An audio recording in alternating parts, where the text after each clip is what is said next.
pessoal! O meu nome é Júnia Arnaud e eu sou sua professora de Física. Bem-vindos ao Se Liga de hoje. Esse aqui conosco é o Hermes, que será o nosso intérprete de hoje. Bem-vindo, Hermes! Bom, trabalharemos a princípio os assuntos de terceira série do ensino médio. O primeiro assunto que iremos trabalhar será a ótica geométrica e os fenômenos, alguns fenômenos. Nós iremos também revisar como se dá a propagação da luz, explicar como são formadas as sombras, explicar como os objetos luminosos, os objetos podem ser vistos e compreender principalmente os fenômenos da reflexão e da refração. Bom, a primeira ideia é que a ótica estuda a luz e os seus fenômenos, de onde a luz vem e como nós usamos esse fenômeno a nosso favor. Nós iremos trabalhar dois fenômenos principais que acontecem com a luz, o fenômeno da reflexão e o fenômeno da refração. O princípio básico de propagação da luz, a luz se propaga em linha reta. Ela vem de uma fonte como o Sol, em linha reta até chegar em todos os outros pontos do sistema solar, por exemplo. Quando ela chega na Terra e ela chega na gente, ela encontra obstáculos. Nós e os objetos, nós somos obstáculos para a passagem da luz. Essa luz que chega até nós, encontrou esse obstáculo, ela vai passar pelo contorno desse obstáculo e fazer, na parte de trás, uma sombra. Só é possível a formação dessa sombra unicamente porque essa luz vem para a gente em linha reta. Isso se faz devido à distância da luz do Sol até a Terra. Como o Sol está a 150 milhões de quilômetros da Terra, é tão longe que a luz chega até a gente com raios paralelos. Isso faz com que esses raios passem através do vácuo até chegar na gente, não consegue atravessar um objeto e se forme a sombra desse objeto atrás. Então, essa é a justificativa da propagação retilínea da luz. Existem meios, como eu disse, para que haja a propagação da luz. O Sol até a Terra passa pelo vácuo. A luz vem chegando na Terra, entra na atmosfera. Se você passar da atmosfera para um lago, dentro de um lago, ela passa por um outro meio ainda, que seria a água. Então, os meios de propagação, eles oferecem diferentes maneiras de passagem para a luz. Quando um meio é opaco, como eu tinha falado sobre as sombras, ele não permite a passagem da luz. O que vai acontecer é que a luz vai chegar neste meio e não consegue atravessá-lo. Já os meios translúcidos são distintos. Por exemplo, uma camisa de seda, um vidro fosco, né? A luz consegue passar através desse obstáculo, mas ela não consegue passar totalmente. Você vai ter, então, um espalhamento daquela luz e atrás você consegue ver a silhueta, um determinado contorno muito pobre, porque a luz não passou bem passada, a luz não conseguiu atravessar totalmente, certo? Agora, os meios transparentes, não. Nesses, você consegue perceber a passagem completa. Seria um vidro, uma água bem limpa, que você consegue ver o fundo, por exemplo, de uma piscina. Você consegue perceber que a luz consegue atravessar aquele meio. Esse meio, ele vai ser chamado de meio transparente. Bom, agora nós vamos entrar nos fenômenos luminosos. O primeiro fenômeno que nós trabalharemos é o fenômeno da reflexão. Em seguida, trabalharemos o fenômeno da refração. Bom, a reflexão se dá dependendo da forma do objeto onde a luz toca ao chegar. Por exemplo, um ser humano é um objeto que difunde a luz. Como assim? Nós somos objetos que temos irregularidades, por exemplo, os poros da nossa pele. O quadro da sala de aula tem irregularidades, porque ele também é um objeto poroso. As árvores, o caderno da sua sala de aula, são objetos porosos. O que acontece? Quando o feixe de luz chega naquele local, o feixe de luz vai vir, por exemplo, de uma lâmpada onde você está estudando nesse momento e vai alcançar essa superfície aqui. Nesta superfície, que é irregular, e o feixe de luz muito pequenininho, ela vai encontrar diferentes posições. E na hora que ela bate nessa posição distinta, ela reflete às vezes para um lado, às vezes para o outro, às vezes para um terceiro. E isso vai fazer com que haja o espalhamento dessa luz. É por causa desse espalhamento que nós conseguimos ver as coisas. Todas as coisas que nós vemos, a gente só consegue perceber porque algum raio de luz que bateu em determinada superfície se espalhou. E aí, esse raio de luz chega ao olho de um observador ou de outro observador, e esses observadores conseguem ver aquela superfície. É assim que nós conseguimos ver as coisas, somente porque a luz chega até elas.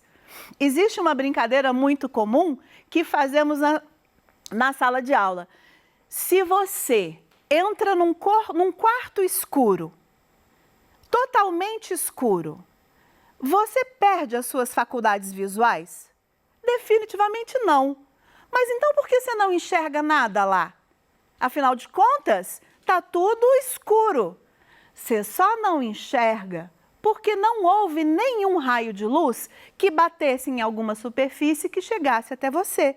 E quando chega até você, vai bater lá no seu nervo óptico, vai haver o estímulo nervoso e você vai conseguir visualizar alguma coisa. Agora, se não houve esse raio de luz chegando até você, você não vai enxergar nada. Mas os seus olhos não têm defeito. Não é um problema visual, mas sim uma ausência de raio de luz. Ou seja, a reflexão difusa é que permite que a gente enxergue as coisas. Já a reflexão especular, não. A reflexão especular ela é diferente da reflexão difusa no seguinte sentido. A superfície onde o raio de luz está chegando é lisa e polida. Exemplo, o próprio espelho da sua casa, uma colher, né? Alguma superfície muito bem estruturada, lisinha, limpinha. Essa superfície, ela vai permitir que os raios de luz cheguem e se reflitam perfeitamente na mesma forma que vieram. E aí, só vai enxergar aquele objeto quem estiver no raio que foi refletido. Aquela outra pessoa que não está no raio refletido não consegue ver. Então é por isso que ao nos vermos no espelho, a gente se posiciona ao lado. Outra pessoa que gostaria de nos ver tem que ficar do nosso lado para que o nosso raio de luz que foi refletido no espelho chegue até ela. Senão, ela não consegue nos ver, certo?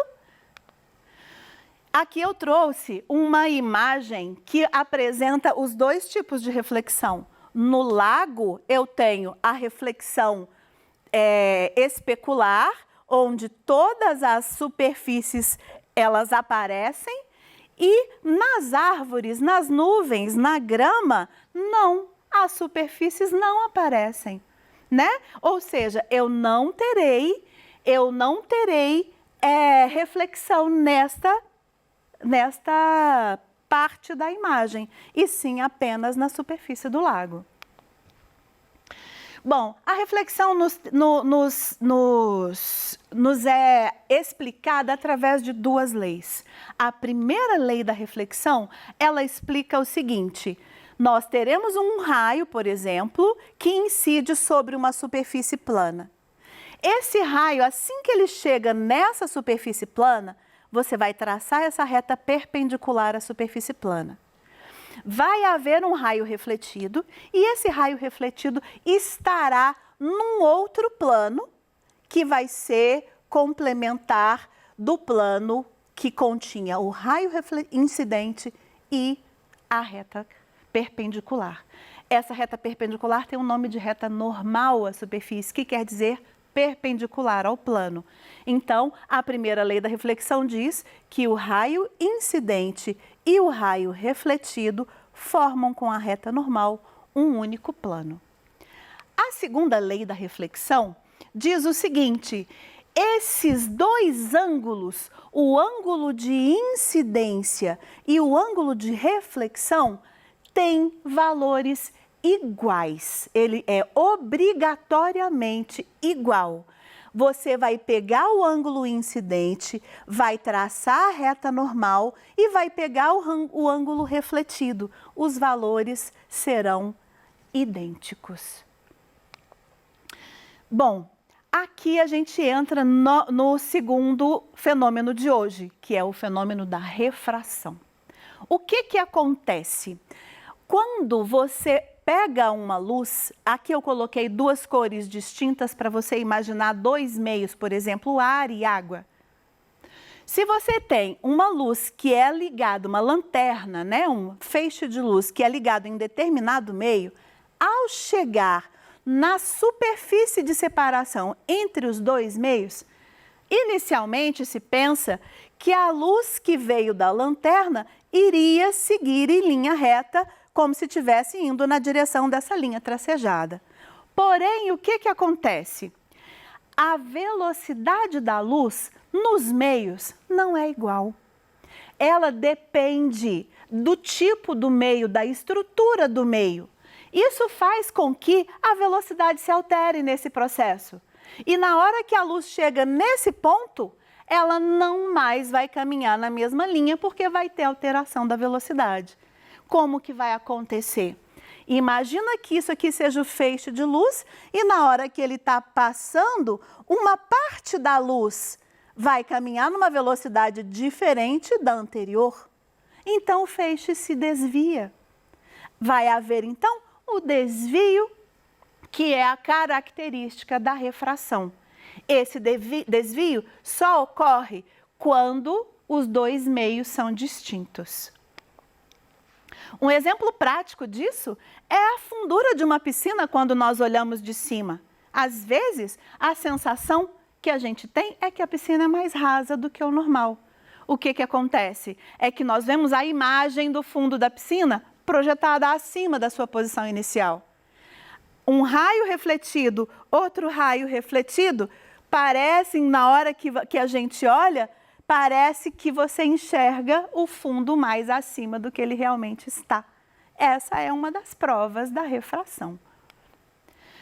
Bom, eu trouxe aqui números importantes a respeito da luz. O primeiro deles é a velocidade da luz. Nós a conhecemos como c, e o valor é de 3 vezes 10 elevado à quinta, ou 300 mil quilômetros por segundo. É um valor que nós não conseguimos alcançar. Se você transformar esse valor para metro, fica 3 vezes 10 à oitava, ou seja, 300 milhões de quilômetros por segundo. A distância média da Terra ao Sol também é uma unidade muito importante, que a gente usa com muita frequência na astronomia. A distância média, porque a Terra na sua órbita ela tem uma variação um pouco da distância do Sol, porque a órbita não é totalmente circular, é de 150 milhões de quilômetros. Essa unidade ela é tão importante que ela se tornou base de cálculo na astronomia. Ela é chamada de unidade astronômica. Bom, usando a distância da Terra ao Sol e usando também a velocidade da luz, nós conseguimos calcular, só a título de curiosidade, quanto tempo a luz do Sol demora para chegar até a Terra.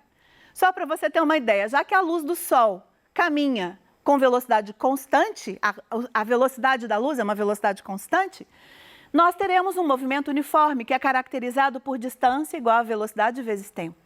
Então, para determinar o tempo, eu passei a velocidade dividindo e substituí aqueles valores anteriores, sendo o valor da distância 1,5 vezes 10 elevado à oitava, quilômetros e o valor do tempo, da velocidade, 3 vezes 10 elevado à quinta quilômetros por segundo. Resolvendo essa divisão, nós teremos 0,5 vezes 10 elevado à terceira, ou seja, 500 segundos. Como cada minuto tem 60 segundos, nós teremos 500 segundos dividido por 60. Isso dá 8,3 minutos. Quer dizer, então, que se o Sol morresse amanhã, nós teríamos 8,3 minutos de luz ainda para sobreviver. Terrível isso, né? Bom, uma unidade muito comum usada na astronomia também é o ano-luz. O que é o ano-luz? É uma unidade de distância. Nós sempre confundimos isso por conta da gente começar essa expressão com a palavra ano. Mas ano-luz é a distância que a luz percorre em um ano. E qual é o valor dessa distância? Bom, a primeira coisa a ser feita é pensar que em um ano tem quantos segundos? Se cada ano tem 365 dias, cada dia 24 horas e cada hora 3.600 segundos, nós teremos 31.536.000 segundos. Bom, se a velocidade da luz é uma velocidade constante, considerando todo esse tempo que ela deve caminhar, basta eu multiplicar o valor da velocidade da luz de 300.000 km por segundo por esse número, 31.536.000 segundos. Isso nos dará a bagatela de 9.460.800 bilhões de quilômetros. É muito, muito grande essa distância. Um ano-luz, passando esse número para notação científica, é 9,46 vezes 10 elevado a 12 quilômetros. É uma distância enorme. Mas em se tratando de astronomia, nem é tão grande assim. Nós temos as medidas astronômicas, usam constantemente ano-luz, pensando por conta da quantidade de distância entre as galáxias, entre os próprios planetas, certo? Então, bom, estamos por aqui finalizando a nossa aula de hoje e a ideia principal é siga o PET, que na nossa aula de física começa na página 63. Nós falamos aqui sobre ótica geométrica e alguns fenômenos. Na próxima aula, traremos a dispersão da luz. Então, que bom que estão todos aqui. Vamos nessa juntos. Estaremos sempre juntos até o fim desse ano. Um grande abraço a todos e até a próxima aula.